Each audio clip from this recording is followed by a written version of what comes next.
কয় এই দুনিয়ার মানুষ সাহাবীরা চিন্তা করে এক কদম দুই কদম সামনের দিকে আগাইলাম, হঠাৎ করে আল্লাহর ফেরেশতা সামনে দাঁড়িয়ে আদবের সাথে বলেন, পয়গম্বর এইবার এটা আপনার নয়, এবারে আপনার সাহাবী ওমরের।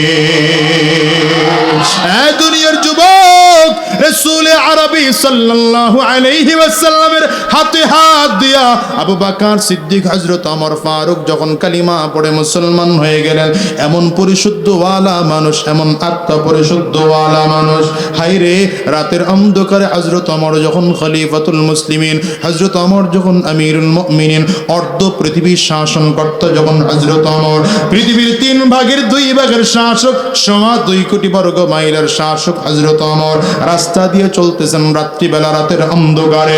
কারণ হলো হযরত ওমর রাদিয়াল্লাহু আনহুর একটা চমৎকার অভ্যাস ছিল, মাঝে মাঝে রাতের অন্ধকারে ঘুরে ঘুরে মানুষদের খোঁজ খবর নিতেন।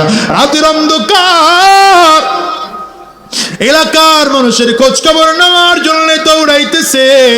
বর্তমান যুগের নেতারা কোনোদিন নিজের ঘর থেকে বেরই হয় না, অথচ নেতাদের দায়িত্ব হলো মানুষদের খোঁজ খবর নেওয়া। আমিরুল মুমিনিন হযরত ওমর এলাকার মানুষদের খোঁজ খবর নেওয়ার জন্য বের হইলেন। রাত বড় গভীর, তাকায়া দেখেন এক বাড়ির থেকে আগুনের ধোঁয়া দেখা যায়, মনে হয় যেন বাড়িটার মধ্যে আগুন লাগলো কিনা।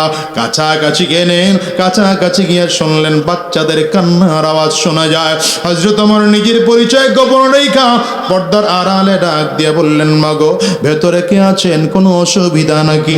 আমি আপনাদের কোনো সহযোগিতা করতে পারি নাকি? ভেতর থেকে একজন মহিলার আওয়াজ আসে, এই যুবক তোমার কাছে বলে লাভ নাই, শোনো কি বলবো তোমার কাছে দুঃখের কথা। আমার একজন স্বামী ছিল যিনি মুসলমান ছিলেন, ওমরের সাথে ইসলাম বিজয় করতে গিয়ে যুদ্ধের ময়দানে শহীদ হয়েছে। আমার স্বামী মারা যাওয়ার পর আমার স্বামীর দেওয়া 3 জন আমানত, 3টা সন্তান নিয়ে বড় কষ্টে জীবন যাপন করি। আমি মহিলা মানুষ, পর্দা লঙ্ঘন করে কোথাও কাজে বের হতে পারি না। আমার স্বামীর রেখে যাওয়া যত সম্পদ আছে ধীরে ধীরে ধীরে ধীরে সব শেষ হয়ে গেল। এখন আমরা বড় অসহায়, আজকে 3 দিন ধরে না খাওয়া, সন্তানগুলো না খেতে পেরে চিল্লায়। আমি সন্তানদেরকে সান্ত্বনা দেওয়ার জন্য পাতিলার মধ্যে একটুখানি পানি লইয়া আগুনের চুলার মধ্যে বসায় নিচে আগুন ধরিয়ে দিয়েছি। বাচ্চাদের মাথা হাত বলে বলে বলে, আব্বু তোমরা ঘুমাও, মা খানা রান্না করলে তোমাদেরকে ঘুম থেকে জাগাবো। কিন্তু বাচ্চাগুলো আবার ঘুম থেকে জাগে, আবার ক্ষুধার যন্ত্রণা সহ্য করতে না পারে চিল্লায় আর কান্না করে। কথা বলতে বলতে ছোট বাচ্চাটা ক্ষুধার যন্ত্রণা সহ্য করতে না পেরে বেহুশ হয়ে জমিনের মধ্যে পড়ে যায়। মহিলা একটা চিৎকার দিয়ে ডাক দেয়, যুবক ভাই শুনে রাখো, আমার ওমর যে এখনো পর্যন্ত রাষ্ট্রপ্রধান হয়ে আমার খবর নিল না। তোমার সাথে কথা বলতে বলতে আমার ছোট বাচ্চাটা বেহুশ হয়ে জমিনের মধ্যে পড়ে গিয়েছে। আমি তোমার সাক্ষী রেখে বলি, শোনো, আমার বাচ্চা যদি ক্ষুধার যন্ত্রণায় মারা যায়, আমি কিয়ামতের ময়দানে ওমরকে আসামির কাঠ গড়ায় দাঁড় করাবো। সেই দিন আমিও যা থাকবো, ওমরও তো তা থাকবে। ওমরের গলার মধ্যে রশি লাগাইয়া টেনে টেনে আমার মালিকের আসামির কাঠ গড়ায় দাঁড় করা দেব। হযরত ওমরের চোখের কোটা পানি থরথর করে ওমর কাঁদতেছে, কাঁপতেছেন আর চিল্লায় চিল্লায় কান্না আরম্ভ করেছে। মহিলার বাড়িটা ছেড়ে মদিনার দিকে দৌড়ায়, বাইতুল মালের সামনে দাঁড়ায়া দারোয়ান রে ডাক দেয়, দারোয়ান তাড়াতাড়ি করে দরজা খোল। বাইতুল মালের দরওয়াজা খোলা হলো। হযরত ওমর বড় কষ্ট করে আটার বস্তা মাথায় উঠাইয়া দৌড়াইতে আরম্ভ করেছে। আশেপাশের লোকজনগুলো দারোয়ান ডেকে বলে, আমিরুল মুমিনিন আপনি কোথায় আটার বস্তা মাথায় করে নিয়ে যান, ঠিকানাটা বলেন আমরা পৌঁছায় দিয়ে আসি। হযরত ওমর কয়, না না, তোমরা নেওয়ার দরকার নাই, আমারই পৌঁছায় দিতে দাও। কেন কেন জানো? কিয়ামতের ময়দানে যদি আমি ওমরের মাথায়, আমি ওমরের গলায় রশি লেগে যায়, সেই দিন কাউরে খুঁজে পাওয়া যাবে না। আমার বস্তা, আমার আটা, আমার বস্তা আমার মাথায় নিতে দাও।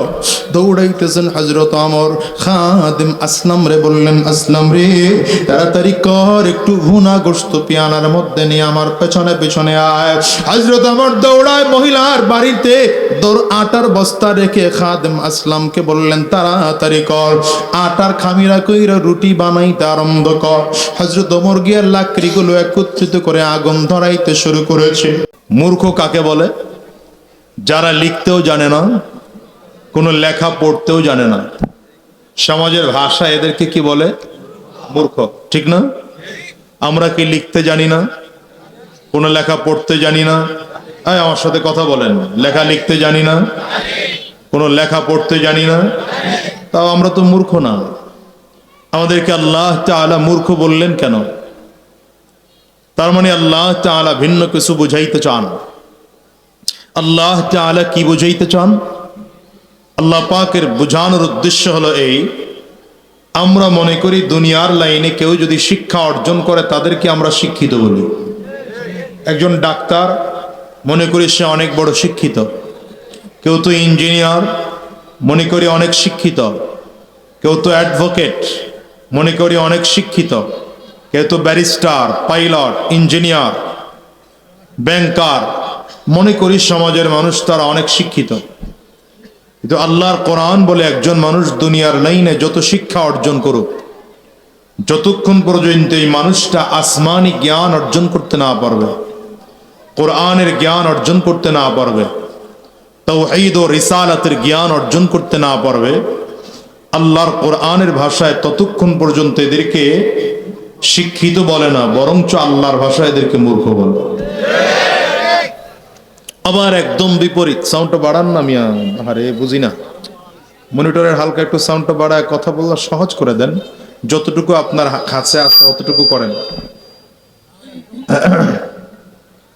হালকা একটু রিভাব দেন, ইকো না, ডিলে না, শুধু রিভাব দিয়ে রাখেন। একদম বিপরীত। আবার দেখেন, দুনিয়ার লাইনের কোনো শিক্ষা তার নাই, এমনকি কোন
পর্দা শুধু মহিলার জন্য না, পর্দা পুরুষের জন্য। পর্দা শুধু মহিলার জন্য না, পর্দা কার জন্য? পুরুষের জন্য পর্দা নেই? মহিলা শুধু বোরকা পরে চলবে আর আপনি তার দিকে তাকাবেন, এটা হবে না তো। আপনারও পর্দা আছে, আগে অধিকার বুঝেন। এই সবগুলো আমার নবী শিখিয়েছেন। আল্লাহু আকবার। এই জন্য বলি রাসূলুল্লাহ সাল্লাল্লাহু আলাইহি ওয়াসাল্লাম এমন একজন নবী বানাইয়া গোটা জাতির উস্তাদ বানিয়ে পাঠিয়েছেন যে গোটা জাতি যেই দিক থেকে আমার নবীর আদর্শে গ্রহণ করতে চায় সেই দিক থেকে আমার নবীর আদর্শ গ্রহণ করতে পারে। যদি সন্তান আমার নবীর কাছ থেকে আদর্শ গ্রহণ করতে চায়, গ্রহণ করতে পারে। বাবা আদর্শ গ্রহণ করতে চায়, বাবা আদর্শ গ্রহণ করতে পারে। এই জন্য রব্বে কারীম বলেন, লাকাদ কানা লাকুম ফি রাসূলিল্লাহি উসওয়াতুন হাসানাহ, তোমাদের জন্য রয়েছে নবীজির মধ্যে গ্রহণ করার মতো উত্তম আদর্শ। যেই দিক থেকে তুলনা করবেন সেই দিক থেকে শ্রেষ্ঠ আমার মত। नबी का लब पर जो जिक्र है बे मिसाल आया, कमाल आया, जो हिजरे तैबा में याद बन कर ख्याल आया, कमाल आया। नबी का लब पर जो जिक्र है बे मिसाल आया, कमाल आया, जो हिजरे तैबा में याद बन कर ख्याल आया, कमाल आया। अल्लाहु अकबर, जोरे बोलो ना। गुरूर हुरूम के तुर डाला लगा के माथे पैतिल खुदा ने, जो काले रंग का गुलाम तेरा बिलाल आया, कमाल आया। नबी का लब पर जो जिक्र है बे मिसाल आया, कमाल आया। तेरी दुआओं की बदौलत अज़ाब रब से बचे हुए हैं, जो हक में उम्मत के तेरे लब पर सवाल आया, कमाल आया। नबी का लब पर जो जिक्र है बे मिसाल आया, कमाल आया। এমন একজন নবী আসছেন যিনি আমার আপনার জন্য পরিপূর্ণ গোটা জীবন ব্যবস্থা নিয়ে আসছেন। আল্লাহু আকবার, চিল্লায় আওয়াজ করে। আমি মাঝখানে এতটুকু বলে ফেলি যে একজন পুরুষকে আল্লাহ কেন বানিয়েছেন, মহিলাকে আল্লাহ কেন বানিয়েছেন, পুরুষকে আল্লাহ কি কি দায়িত্ব দিয়ে বানিয়েছেন, নারীকে আল্লাহ কি দায়িত্ব দিয়ে বানিয়েছেন। দেখেন আল্লাহ তাআলা গোটা পৃথিবীতে জোড়া জোড়া করে তৈরি করছেন। কি করে করে তৈরি করেছেন বলেন? কি করে করে তৈরি করেছেন? একজন পুরুষ, একজন নারী। বলেন একজন পুরুষ, কথা বলেন, একজন পুরুষ, একজন নারী, ঠিক না? মানুষের মধ্যে একজন পুরুষ, একজন নারী। প্রাণীদের মধ্যে পুরুষ, কেউ তো নারী। গরুর মধ্যে পুরুষ, কেউ তো নারী। রব্বে কারীম বলেন, ইয়া আইয়ুহান নাস উবুদু রাব্বাকুমুল্লাযী খালাকাকুম, يا أيها الناس اعبدوا ربكم الذي خلقكم من نفس واحدة وخلق منها زوجها وبث منهما رجالا كثيرا ونساء واتقوا الله الذي تساءلون به والأرحام إن الله كان عليكم رقيبا।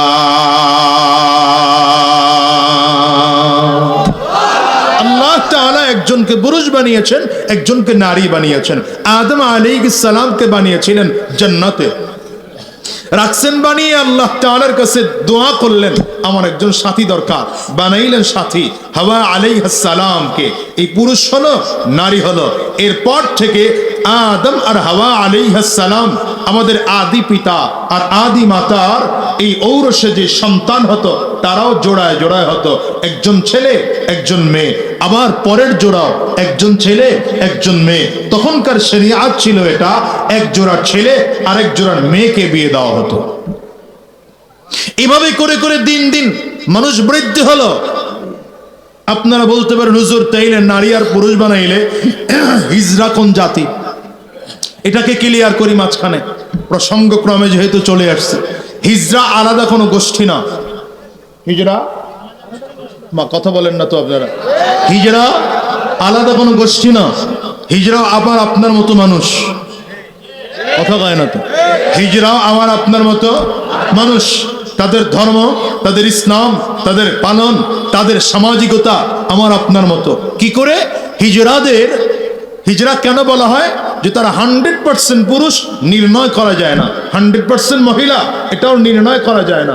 কিন্তু শরিয়াতের বিধান হলো কোন হিজরাদের শারীরিক আকৃতি যদি 50%, 60%, 65%, 70%, 80% বেশিরভাগ আকৃতি পুরুষের মতো হয়, তাহলে সে পুরুষের মতোই ইসলাম পালন করবে, পুরুষের মতোই ধর্ম পালন করবে, পুরুষের মতোই সমাজে চলবে, বিধান পুরুষের মতোই হবে, নামটাও পুরুষ হবে।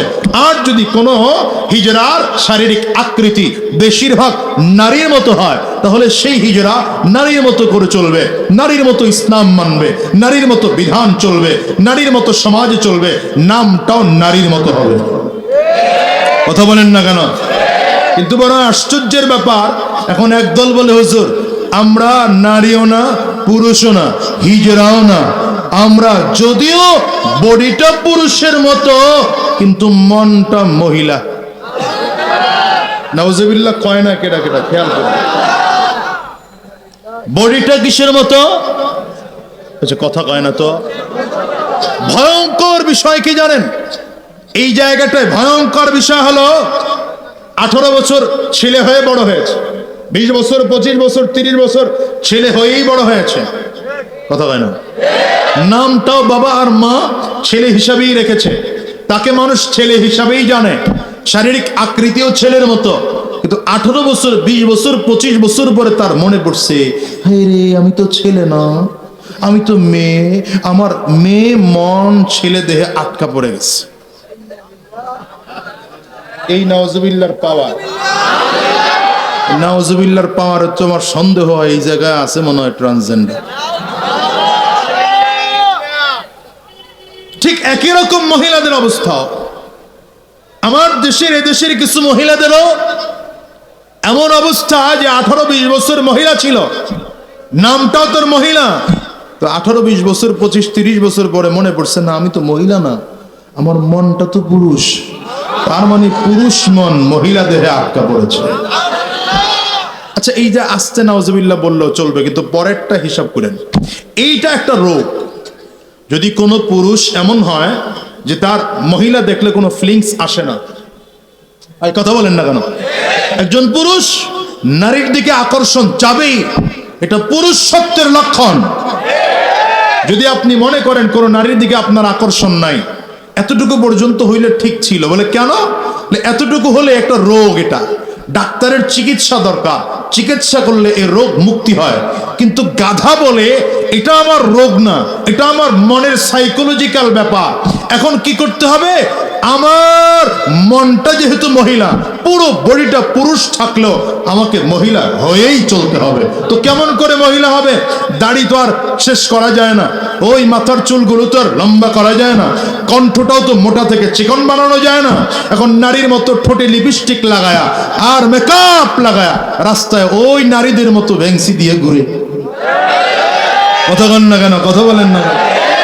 আচ্ছা এই পর্যন্ত হইলেও না, এটার জুতা ফিটা টিটা দিয়ে ঠিক করা যেত। কিন্তু আশ্চর্যের ব্যাপার হলো, বুঝেন না আপনারা, ও মহিলা না পুরুষ, কিন্তু মহিলার ভাব রেখা চলে, তাহলে ওরা জুতা নিয়ে দুই দিয়ে ফিটা নিয়ে দিলে ঠিক হইতো না?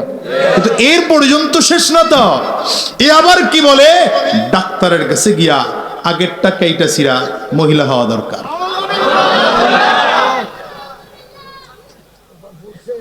এখন বলেন এটারে কোন জায়গায় রাখবেন? এর কোন পাবনা নিয়ে ভর্তি করাবেন বলেন তো?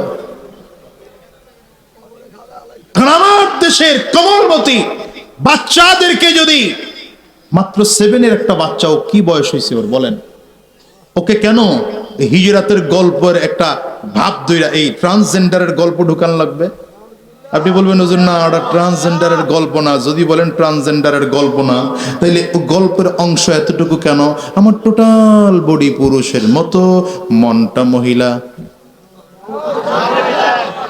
বুঝে নাই রে, জনগণ বুঝতেছে না।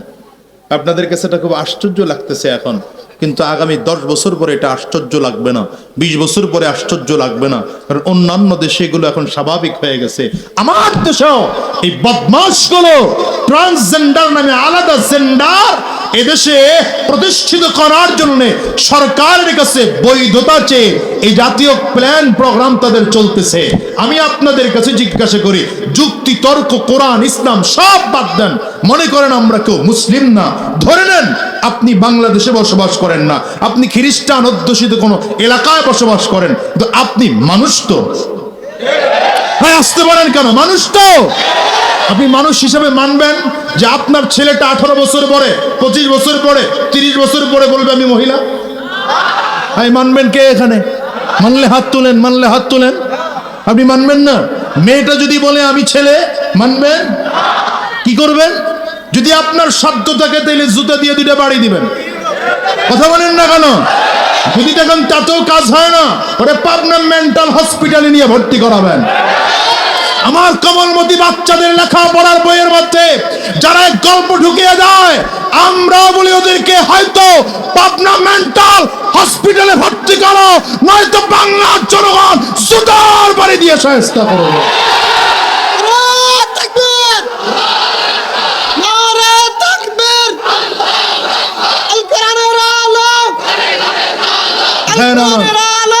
খুব লম্বা কথা অল্প সময় বলতে হচ্ছে, সময় আমার কাছেও খুব কম।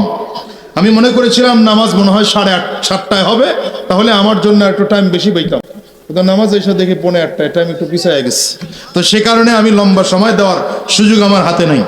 মুসলমান, এখন আসেন, আল্লাহ পুরুষকে কেন তৈয়ার করেছেন, মহিলাকে কেন সৃষ্টি করেছেন, এই জায়গাটুকু বুঝলেই আপনাদের বোঝা ক্লিয়ার হবে নারীর অধিকার কি, পুরুষের অধিকার কি। শুনেন, একজন পুরুষকে আল্লাহ তাআলা 6টা অধিকার দিয়া, 6টা দায়িত্ব দিয়ে জমিনে পাঠিয়েছেন। কয়টা দায়িত্ব? আঙ্গুল উঁচা করে বলেন, মুখস্থ করেন। কয়টা দায়িত্ব? 6টা। বলেন কয়টা? একজন পুরুষের দায়িত্ব কয়টা? একজন পুরুষের অধীনস্থ যারা আছে, পুরুষের অধীনস্থ কারা, এ বিষয়ে লম্বা ব্যাখ্যা, সংক্ষেপে বুঝেন। আপনি আপনার অধীনস্থ, আপনার পরিবার আপনার অধীনস্থ। যদি আপনি এলাকার বড় হন, এলাকা আপনার অধীনস্থ। মহল্লার বড় হন, মহল্লা আপনার অধীনস্থ। গ্রামের বড় হন, গ্রাম আপনার অধীনস্থ। থানার বড় হন, থানা অধীনস্থ। বুঝে না? নবী বলেন কুল্লুকুম রাইন ওয়া কুল্লুকুম মাসউলুন আন রাইয়াতিহি, প্রত্যেকই তোমরা দায়িত্বশীল, দায়িত্ব সম্পর্কে তোমরা জিজ্ঞাসিত হবে। এখন এই দায়িত্ব কি? 1 নম্বর দায়িত্ব হলো অধীনস্থ যারা আছে এদের খাবারের ব্যবস্থা করার দায়িত্ব একজন পুরুষের। খাবারের ব্যবস্থা করার দায়িত্ব কার? বলেন, জোরে বলেন। 1 নম্বর দায়িত্ব খাবারের ব্যবস্থা। 2 নম্বর দায়িত্ব বস্ত্র পোশাকের ব্যবস্থা করার দায়িত্ব পুরুষের। 3 নম্বর বাসস্থান ব্যবস্থা করার দায়িত্ব পুরুষের। 4 নম্বর শিক্ষার ব্যবস্থা করার দায়িত্ব একজন পুরুষের। 5 নম্বর কি বলে 5 নম্বর চিকিৎসা দেওয়ার দায়িত্ব একজন পুরুষের। 6 নম্বর নিরাপত্তা দেওয়ার দায়িত্ব একজন পুরুষের। অধীনস্থদেরকে 6টা বিষয়ে নিশ্চয়তা প্রদান করা, গুরুত্ব দেওয়ার দায়িত্ব কার? 1 নম্বর কি বললাম? অন্ন, খাবার, বুঝে না? 2 নম্বর বস্ত্র, 3 নম্বর বাসস্থান, 4 নম্বর শিক্ষা, 5 নম্বর চিকিৎসা, 6 নিরাপত্তা। এই 6টা দেওয়ার দায়িত্ব কার? মহিলার দায়িত্ব কয়টা? একজন মহিলাকে আল্লাহ তাআলা 5টা দায়িত্ব দিয়ে জমিনে পাঠাইছেন। কয়টা? এই লিখে নেন, যদি কারো মুখস্থ না থাকে লিখে নেন। পর্দার আড়ালের মা বোনদেরকে বলি, আপনারাও এটা গুরুত্ব সহকারে শোনেন। একজন মহিলার 5 দায়িত্ব। 1 নম্বর দায়িত্ব হলো তাকে আল্লাহ তাআলা সিজনাল একটা অসুস্থতা দিয়েছে। ইশারায় বুঝেন, সব বয়সী মানুষ আছে, সব ক্লিয়ার করে বলা যায় না। অসুস্থতা দিয়েছেন সিজনাল, এটা 1 নম্বর মহিলার দায়িত্ব।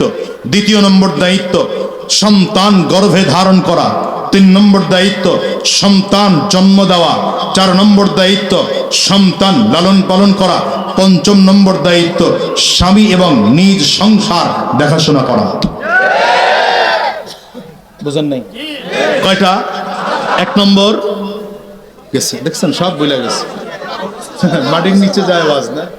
1 নম্বর সিজনাল অসুস্থতা, 2 নম্বর সন্তান গর্ভে নেওয়া, 3 নম্বর সন্তান জন্ম দেওয়া, 4 নম্বর সন্তান লালন পালন করা, 5 নম্বর স্বামী এবং নিজ সংসার দেখাশোনা করা। এখন আপনাদেরকে আমি ছোট্ট করে বলি, এই যে মহিলার 5টা দায়িত্ব, এই 5টা দায়িত্ব আদায় করতে গেলে জান লাগে, মাল খরচ হয় না। সম্পদ খরচ হয়? কথা কয় না। সম্পদ খরচ হয়। সে মহিলা কি বলে গর্ভিত, মহিলা কি বলে গর্ভবতী, তো এই জন্য খরচ কার? ডাক্তারের চেক আপ লাগবে, খরচ কার? ডেলিভারির সময় খরচ আছে, খরচ কার? স্বামী। মহিলার কোনো খরচ আছে? মহিলার এই 5টা দায়িত্ব পালন করতে গিয়া তার পুঁজি হলো একটা, শুধু জান। কিন্তু পুরুষের যে 6টা দায়িত্ব, অন্ন, বস্ত্র, চিকিৎসা, বাসস্থান, শিক্ষা, কি বলে নিরাপত্তা, এই 6টা দায়িত্ব পালন করতে গেলে জানও লাগে, মালও লাগে। জানও লাগে। এখন আপনি আপনার স্ত্রীর খাবার দেওয়া দরকার, হাত ধরে বলবেন তোমারে আমি জীবনের চেয়ে বেশি ভালোবাসি, পেট ভরবে? তাহলে কি করতে হবে? আগে বলবে চাউল লয়ে আয় বেটা, ভালোবাসার কথা পরে বলিস, কথা বলে না? পুরুষের এই 6টা দায়িত্ব পালন করতে গেলে পুঁজি লাগে কয়টা? জান লাগে, মাল লাগে, কথা বলে না? কয়টা লাগে? জান লাগে, মাল লাগে। আর মহিলার 5টা দায়িত্ব পালন করতে গেলে শুধু জান লাগে, মাল লাগে না। এখন ইসলাম এই জন্য বলে, আল্লাহর কোরআন এই জন্য বলে, বাবার সম্পত্তি একজন ছেলে যা পাবে মহিলা তার অর্ধেক পাবে। ওই যে পুঁজি ডবল, বাবার সম্পত্তিও পাবে ডবল। মহিলার পুঁজিও কম, সম্পত্তিও পাবে কম। এখন বলেন ঠকিয়েছে? বলে না, মহিলাদেরকে ইসলাম ঠকিয়েছে কেন? তো আমার সাথে তালে তাল মিলিয়ে বললেন কেন ঠকাই নেই? কারণ হলো একজন মহিলাকে আল্লাহ তাআলা জমিনে পাঠানোর সময় বাবাকে দায়িত্ব দিয়ে পাঠিয়েছে। এই মহিলা বালেগ হওয়ার আগ পর্যন্ত, স্বামীর সংসারে যাওয়ার আগ পর্যন্ত বাবার অবর্তমানে ভাই, ভাইয়ের অবর্তমানে নিকটাত্মীয়, সবার অবর্তমানে সরকার এই মেয়ের টোটাল রক্ষণাবেক্ষণের দায়িত্ব গ্রহণ করবে। যখন মেয়েটার বিয়ে হয়ে যাবে, স্বামী না থাকলে স্ত্রী, স্ত্রী না থাকলে সরকার, কি বলে স্বামী না থাকলে সন্তান না থাকলে সরকার এই মহিলার দেখাশোনা করবে। এখন ইসলাম যে মহিলাকে ওই অর্ধেক সম্পদ দিছে, ওটা তো তার ডিপিএস। কিন্তু পুরুষের এই 6 দায়িত্ব পালন করতে গিয়া বাবার কাছ থেকে সম্পদ যা পাইছে শেষ, ঋণ করছে শেষ, চাকরি করছে শেষ, কি বলে পেনশন পেয়েছে শেষ, সব শেষ করে 50 লক্ষ টাকা ঋণ রেখে পুরুষটা বিদায় হয়েছে, মহিলা 1 টাকারও ঋণ নাই। এখন বলেন ইসলাম নারীদেরকে ঠকাইছে? এখন আমার দেশে যারা সমান অধিকার দিয়া, সমান অধিকারের স্লোগান দিয়া মহিলাদেরকে রাস্তায় নামায় যে সমান অধিকার, সমান অধিকার, সমান অধিকার, এটা ভাষা উঠায় দিছে। সমান অধিকার মানে আমি মহিলার এই যে 5টা দায়িত্ব, এটা চাইলে আপনি পালন করতে পারবেন? কথা বলেন, পারবেন? একবার সিজনাল অসুস্থ হয়ে দেখান তো দেখি, গর্ভে নিয়ে দেখেন, সন্তান জন্ম দেন, সন্তান লালন পালন করেন, তো মহিলার 5 দায়িত্বের একটাও আপনি পারবেন না, বরঞ্চ আপনার দায়িত্বগুলো তার ঘাড়ে চাপায় দিতেছেন। সমান অধিকার না তার প্রতি জুলুম করতেছেন? নারীদেরকে আল্লাহ বানিয়েছেন নরম করে, তার কণ্ঠ নরম, তার শরীর নরম, তার চলাফেরা নরম। কেন বানিয়েছেন? নারী থাকবে ঘরের মধ্যে, নারী থাকবে পর্দার আড়ালে, নারীর যতগুলো কাজ এটা নরমিয়তের সাথে সম্পৃক্ত। আর পুরুষ হবে গরম, পুরুষ হবে শক্তিশালী। পুরুষ কেন? ও বাহিরে কাজ করবে, রোদে পুড়ে কাজ করবে। পুরুষ 50 কেজির বস্তা নিয়ে 2 কিলোমিটার হেঁটে যাবে। পুরুষ রিক্সা চালাবে, পুরুষ ভ্যান গাড়ি চালাবে, পুরুষ ঠেলা গাড়ি চালাবে। আমার দেশে যারা নারী আর পুরুষের সমান অধিকার দিতে চায়, ওরা আমার মার বোনদেরকে নির্যাতন করে রাস্তার পণ্য বানাতে চায়। কি কোন রাস্তার কি বানাতে চায়? ইসলাম মহিলাদেরকে রাস্তার পণ্য বানাতে চায় না। ইসলাম বলে তুমি মায়ের জাতি, নারী বোনের জাতি, নারী স্ত্রী, হ্যাঁ, নারী যখন মা হবে সম্মানের সিংহাসনে বসবে, নারী যখন বোন হবে আদরের সিংহাসনে বসবে, নারী যখন স্ত্রী হবে মুহাব্বতের ভালোবাসা দিয়ে তাকে জড়িয়ে রাখা হবে। চিৎকার করে বলেন না আল্লাহু আকবার।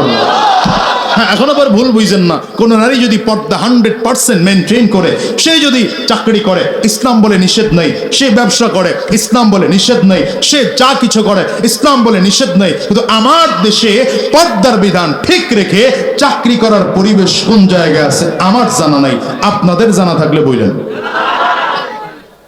সাবধানে থাকিও নারী পর্দার আড়ালে, সাবধানে থাকিও নারী পর্দার আড়ালে।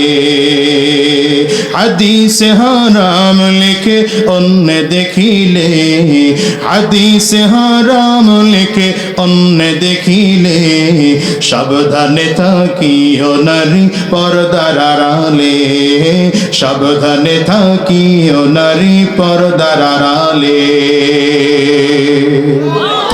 শোনো নারী বিনয় করি,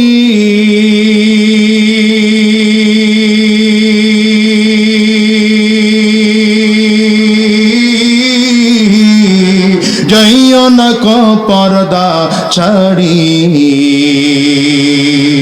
শোনো মাগো বিনয় করি,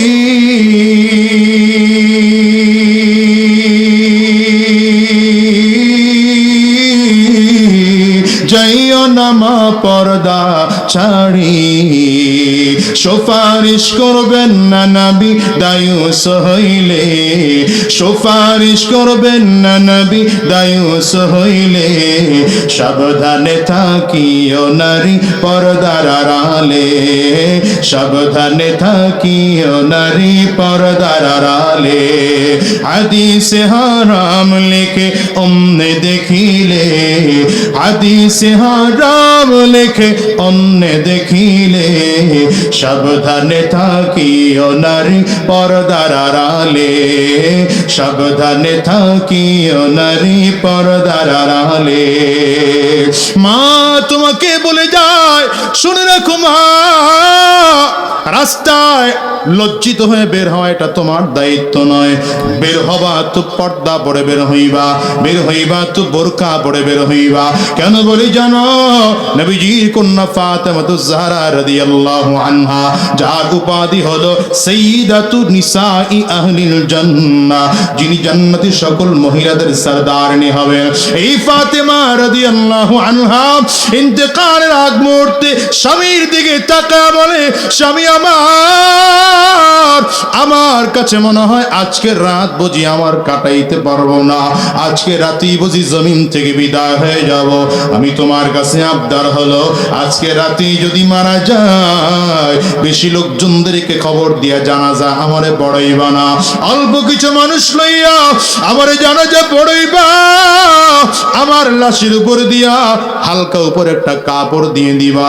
কেন স্বামী আমার? কারণ হলো মদিনায় আমি যতদিন বসবাস করেছি, বড় হওয়ার পরে আমার শরীরটা কতটুকু লম্বা কোনোদিন মদিনার মানুষ দেখতে পাই নাই, আমি কতটুকু মোটা মদিনার কোনো মানুষ কোনোদিন দেখতে পাই নাই, আমি কতটুকু সুন্দর মদিনার কোনো মানুষ কোনোদিন দেখতে পায় না, আমার কণ্ঠ কেমন মদিনার কোনো মানুষ কোনোদিন দেখতে পায় নাই। রে মুসলমান, ভালো করে শোনো, আপনারা যে মদিনায় গিয়েছেন, নবীজির রওজা এখন যেখানে, এটা আমার নবীজির ঘর ছিল, আর নবীজির কন্যা ফাতেমাতুজ জাহরা রাদিয়াল্লাহু আনহার বাড়ি একটু দূরে ছিল, সর্বোচ্চ 1 থেকে 1.5 মিনিট হাঁটলে ওখান থেকে চলে আসা যায়। কিন্তু বর্ণনায় পাওয়া যায় কোনোদিন নিজের ঘর থেকে আমার নবীর ঘরে দিনের বেলায় হযরত ফাতেমা আসতেন না, যখনই আসতেন রাতের বেলায় আসতেন, আবার রাতের বেলায় নিজের বাড়িতে চলে যেতেন।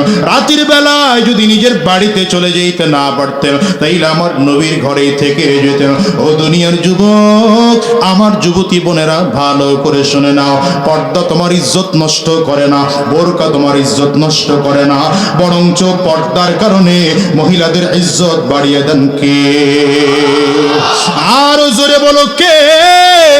আমেরিকা, চাইনা, জাপান, জার্মান, এই বড় বড় বিশ্বের সমস্ত আধুনিক দেশগুলোর দিকে তাকাও, এই দেশ দেশের মহিলারা পর্দা করে চলে না, এই দেশের নারীরা বোরকা পরে চলে না, এই দেশের নারীগুলো দ্বীনের রাস্তায় চলে না, ইসলামের বিধানগুলো মেনে চলে না। তোমার আমার বাংলাদেশের তুলনায় ওই দেশে ধর্ষণ অনেক বেশি হয়। পর্দা তোমার ইজ্জত, পর্দা তোমার ইজ্জত, বোরকা তোমার ইজ্জত রক্ষা করে। আমার মা আর বোনদেরকে বলে যাব, সাবধান, দুনিয়ায় তোমাকে আল্লাহ তাআলা ন্যায্য অধিকার দিয়ে পাঠিয়েছে, কিন্তু আমার দেশের কিছু বদমাশগুলো তোমাকে সমান অধিকারের স্লোগান দিয়া মহিলাকে পুরুষদের মতো করে মাঠে নামাতে চায়, এদের মাথায় বোঝা দিতে চায়, এদেরকে সমাজের লাঞ্ছিত আর অপমানিত করতে চায়। সাবধান করে বনে যাই গো মা, তোমার ইজ্জত তুমি নষ্ট কইরো না। ঠিক আছে তো ইনশাআল্লাহ? আজকের এই ময়দানটার মধ্যে যারা এসে হাজির, আপনার মেয়েকে আজকে বাসায় গিয়ে বলে দেবেন বোরকা ছাড়া চলা যাবে না, শালীন পোশাক ছাড়া চলা যাবে না। স্ত্রীকেও একই কথা বলে দিবেন, বোনটাকেও একই কথা বলে দিবেন, মাকেও একই কথা বলে দিবেন। কারা কারা দাওয়াতটুকু দিতে পারবেন হাত তোলেন। মাশাআল্লাহ, ওয়াদা করলেন তো?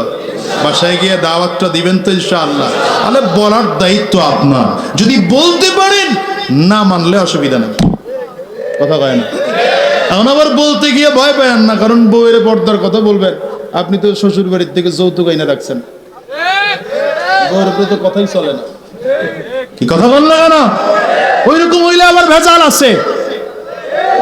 হ্যাঁ, আমার নবীজি যেদিকে শুরু করছিলাম, আমার নবী গোটা জাতির জন্য উস্তাদ, নবী গোটা জাতির জন্য উস্তাদ। মহিলাদেরকেও নবী শিখাইছেন, মহিলাকেও নবী শিখাইছেন। এখন কথা লম্বা হয়ে যায়, না লম্বা করা যাবে না। আম্মা জান আয়েশা সিদ্দিকা রাদিয়াল্লাহু আনহাকে আমার নবীর সাথে আল্লাহ কেন বিয়ে করাইছেন বলেন তো? আল্লাহু আকবার, এটাও তো মহিলাদের জন্য। কি কথা কন না কেন? হ্যাঁ, আমার দেশের কিছু বদমাশ কয় আমার নবী নাকি আম্মা জান আয়েশার প্রতি রূপে আকর্ষিত হয়ে বিয়ে করেছেন। নাউজুবিল্লাহ, চিল্লায় বলে। অথচ এই বদমাশগুলো জানেই না আবু বকর সিদ্দিক আম্মা জান আয়েশার বাবা প্রথম প্রস্তাব দিয়েছিলেন। প্রস্তাবে নবীজি হ্যাঁ না কিছু বলেননি। আল্লাহ তাআলা জিবরিল পাঠায়া জানাইছেন বিয়ে করলে প্রস্তাব আমার। আবু বকর সিদ্দিক নবীজির দিকে তাকায় কয়, পয়গম্বর। নবী মসজিদে নববীতে বসে বয়ান করতেছেন, হুব্বিবা ইলাইয়া মিন দুনিয়াকুম সালাস, দুনিয়ার মধ্য থেকে আমার কাছে তিনটা জিনিস প্রিয়। এর মধ্যে এক নম্বর আত্তিব, সুগন্ধি আমি নবীর কাছে প্রিয়। দ্বিতীয় নম্বর নিসা, মহিলা জাতি আমার কাছে প্রিয়। মহিলা জাতি মানে মায়ের জাতি আমার কাছে প্রিয়, নারীর জাতি আমার কাছে প্রিয়, কন্যা আমার কাছে প্রিয়, হালাল স্ত্রী আমার কাছে প্রিয়।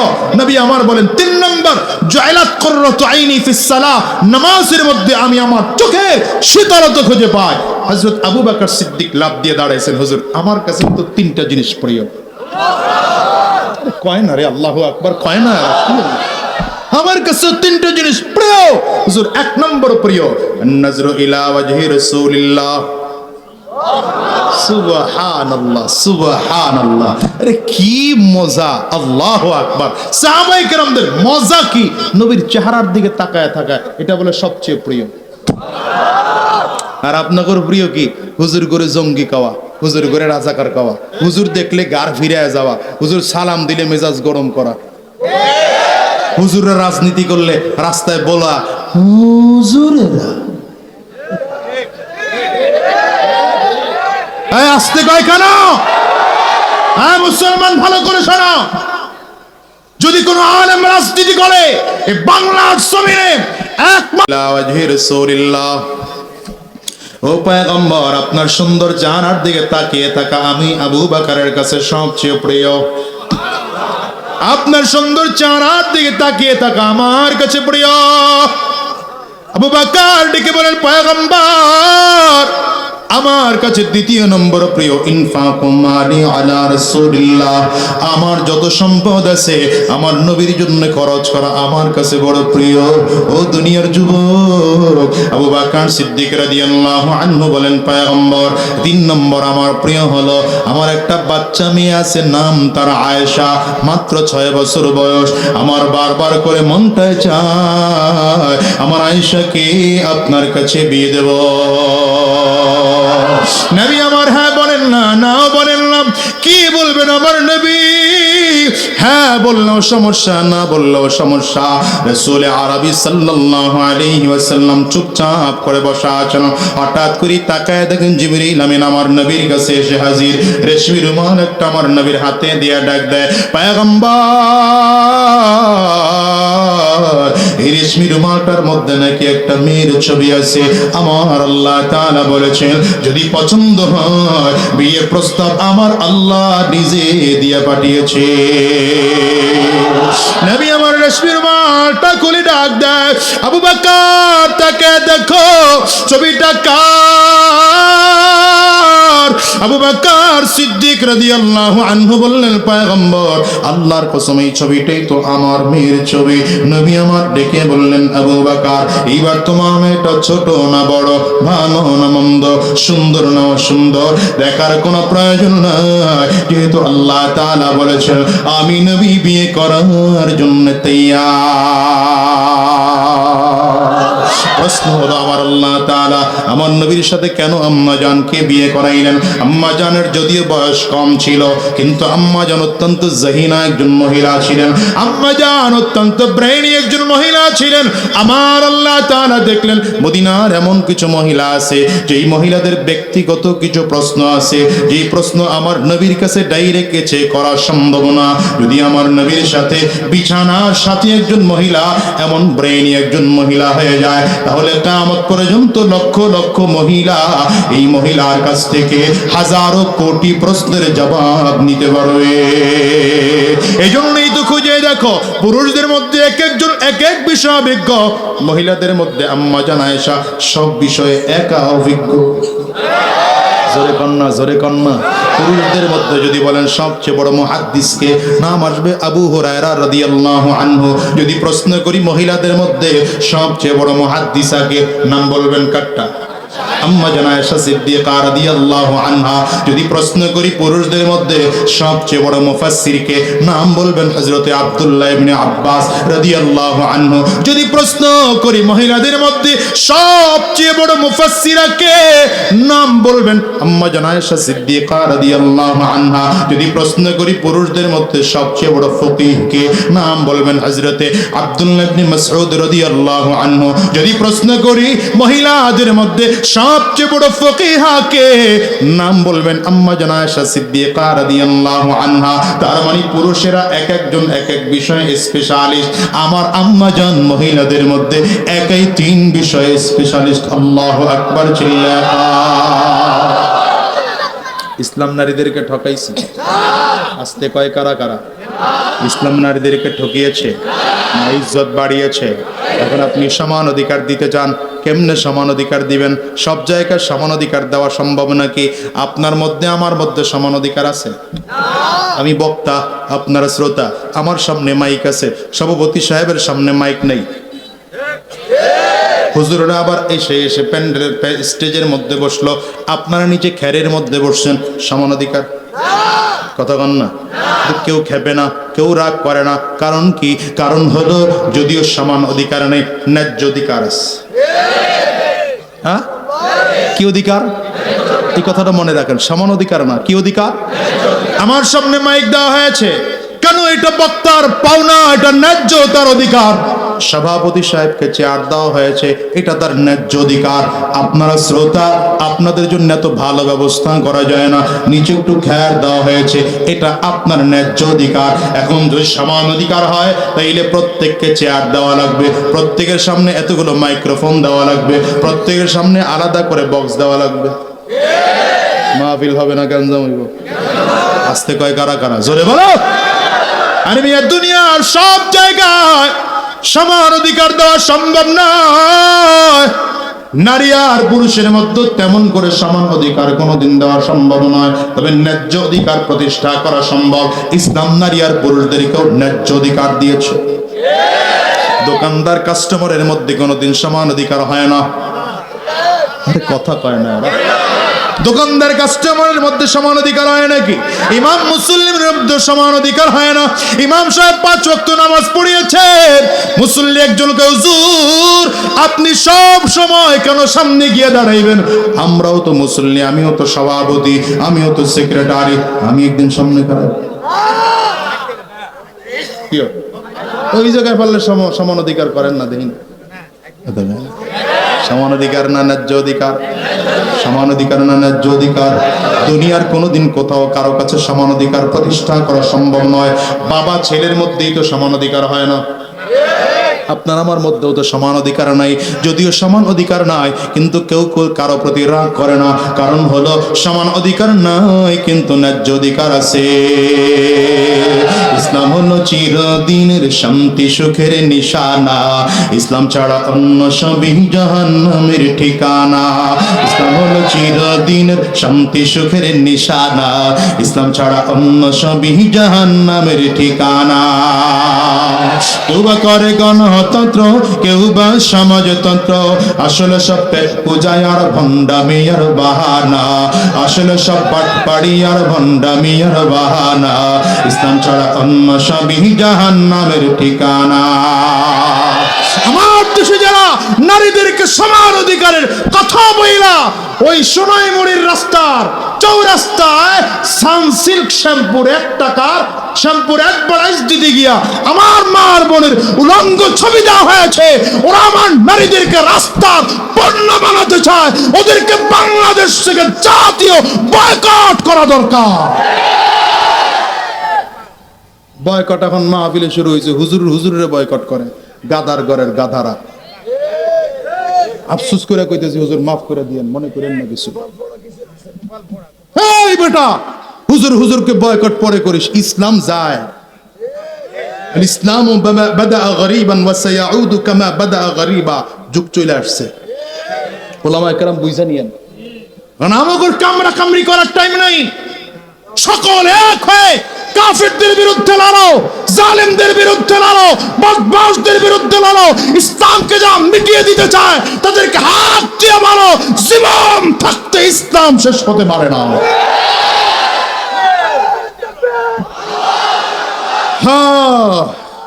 هو الذي بعث في الأميين رسولا هو الذي بعث في الأميين رسولا منهم يتلو عليهم آياته ويزكيهم ويعلمهم الكتاب والحكمة وإن كانوا من قبل لفي ضلال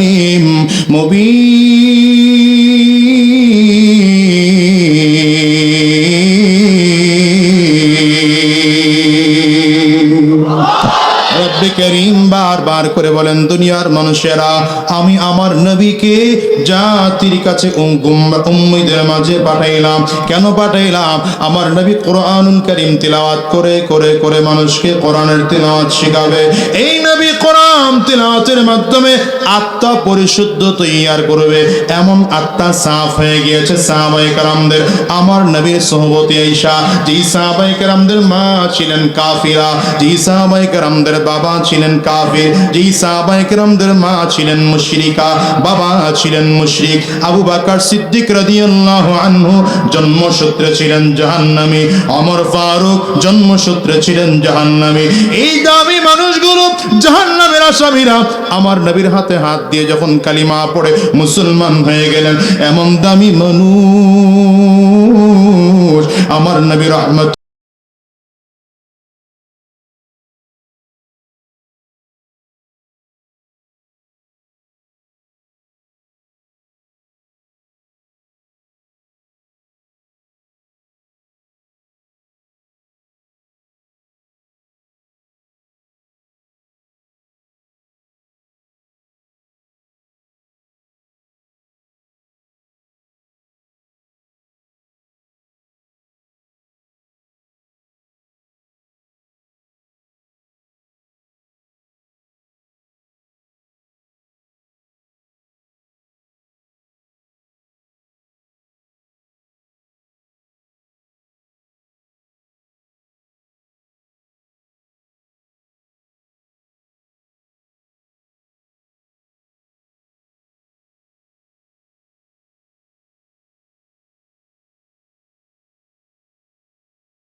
এই দুনিয়ার মানুষ সাহাবীরা চিন্তা করে এক কদম দুই কদম সামনের দিকে আগাইলাম, হঠাৎ করে আল্লাহর ফেরেশতা সামনে দাঁড়িয়ে আদবের সাথে বলেন, পয়গম্বর এইবার এটা আপনার নয়, এবারে আপনার সাহাবী ওমরের।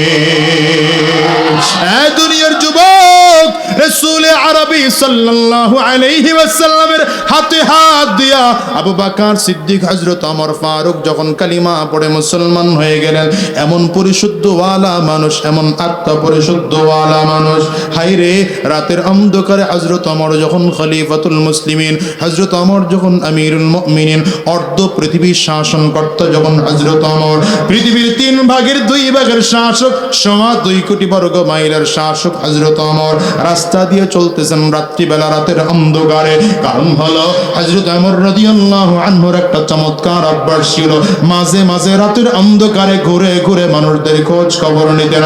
রাতের অন্ধকার এলাকার মানুষের খোঁজ খবর নেওয়ার জন্য দৌড়াইতেছে। বর্তমান যুগের নেতারা কোনোদিন নিজের ঘর থেকে বেরই হয় না, অথচ নেতাদের দায়িত্ব হলো মানুষদের খোঁজ খবর নেওয়া। আমিরুল মুমিনিন হযরত ওমর এলাকার মানুষদের খোঁজ খবর নেওয়ার জন্য বের হইলেন।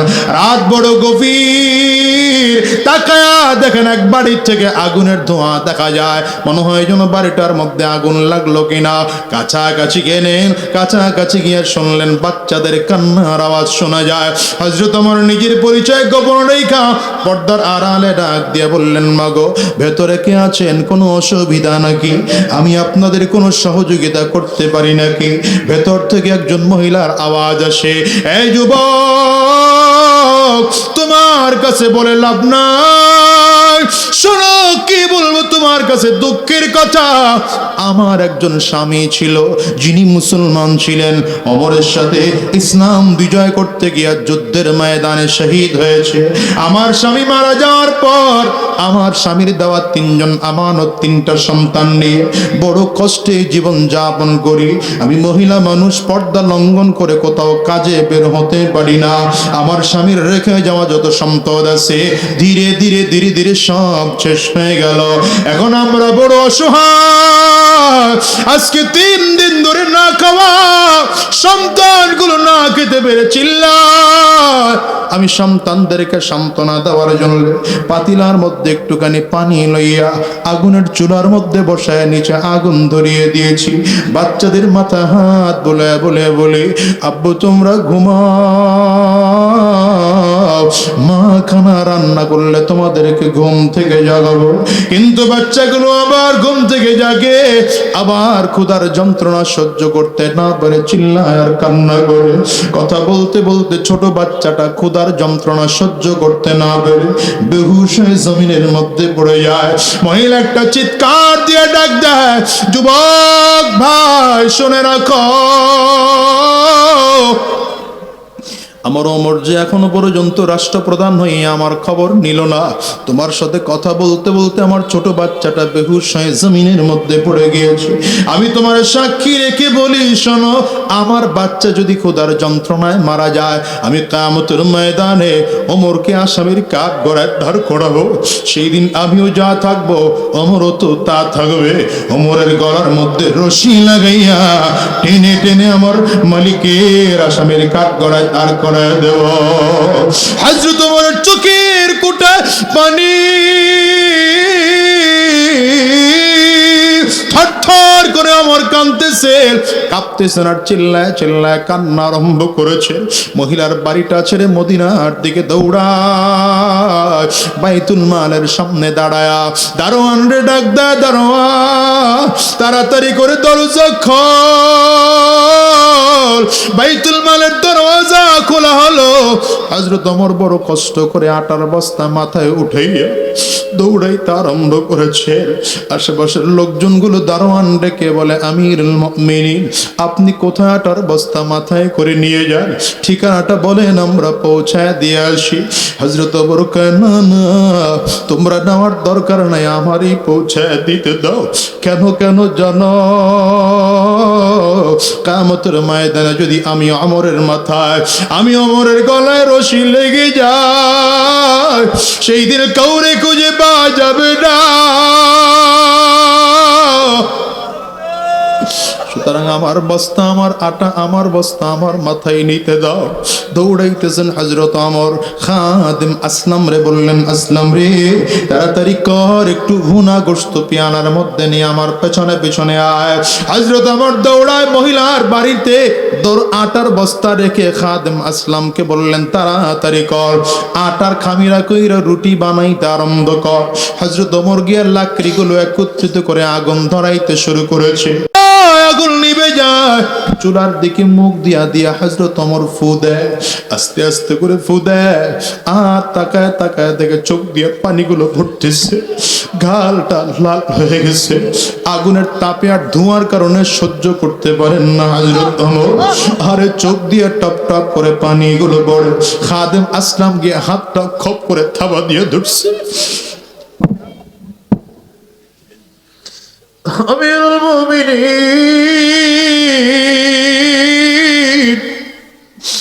আগলামি করা লাগবে না, আমি রুটি বানাইতেও জানি, রুটি পাকাইতেও জানি, আমি আটা দিয়ে রুটি বানাবো, আপনি উঠেন। হযরত ওমর কান্না করে আর বলে, আমার ছেড়ে দে খাদেম, আমার মন বলে যদি এতিমদের জন্য রুটি পাকাইতে গিয়া চুলায় আগুন ধরাইতে পারি, আমার মালিক হয়তো এর ওসিলা জাহান্নামের আগুন আমার জন্য নিভায় দিতে পারে।